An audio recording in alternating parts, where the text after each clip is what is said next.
আমরা এখানে সবাই হিন্দু মুসলিম ভাই ভাই সমানভাবে বেঁচে থাকতে চাই। আমরা সকলেই বাংলাদেশের নাগরিক, সকলেই আমরা ভাই ভাই।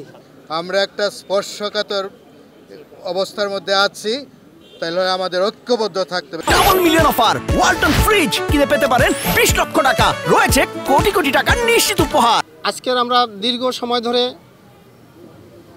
মাননীয় প্রধান উপদেষ্টার ডাকে একত্রিত হয়েছি। ধৈর্যের সহিত সকল উপদেষ্টারা শুনেছেন এবং আমাদের যে দুঃখ কষ্ট সকলার কথাই শুনেছেন। এখানে আমরা বাংলাদেশে যারা আছি, এই তো বললাম যে বিভিন্ন ধর্মগুরুরা আজকের আমরা উপস্থিত হয়েছি, কারোর মধ্যে কোনো বিভেদ নেই। তবে বিভেদটা কোথায়? বিভেদ তো হচ্ছে, বিভেদটা কে করছে? এবং এই যারা করছে তাদেরই লোক ওখানে বসে এই প্রোপাগান্ডাটা ছড়াচ্ছে। এখন এখানে আমি হিন্দু, এই মুসলিম, বৌদ্ধ, খ্রিস্টান সকলেই তো উপস্থিত হয়েছি, কারোর মধ্যে তো ফাটল নেই। এটা হলো বাংলাদেশ। আমরা বাংলাদেশের সকল জাতিরাই সমানভাবে বাঁচতে চাই এবং বেঁচে আছি, কোনো তো সমস্যা নেই। আমরা এখানে সবাই হিন্দু মুসলিম ভাই ভাই সমানভাবে বেঁচে থাকতে চাই এবং সকলার সমান অধিকার। এটাই আপনারাও আমাদেরকে সহযোগিতা করবেন, যেন আমরাও কখনো কোনো সময় কারু কাছে কারু মাধ্যমে যেন নির্যাতিত না হই, এবং যদি কেউ করে তাকে আপনারা তুলে ধরেন, তার বিচার করেন। তবে আর আমরা এই যে তারা যে হাসিলটা করছে এই সুযোগটাও পাবে না।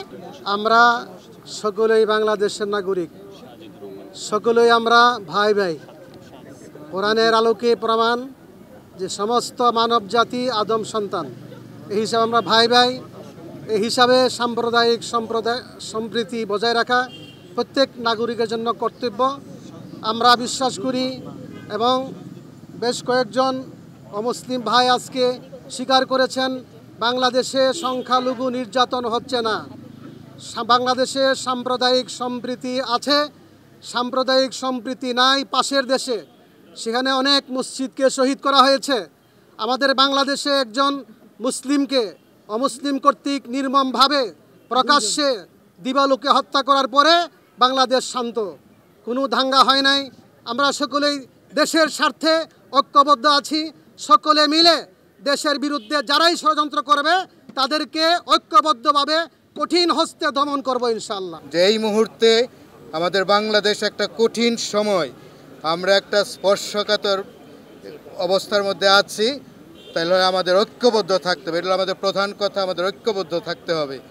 আরেকটা বিষয়, আমাদের হিন্দু ভাই বোনদের তাদের মনে এই ঘটনার পরিপ্রেক্ষিতে ইসকনের ব্যাপারে তাদের মনে একটা ক্ষত, তাদের মনে একটা ক্ষোভ, তাদের মনে একটা কষ্ট।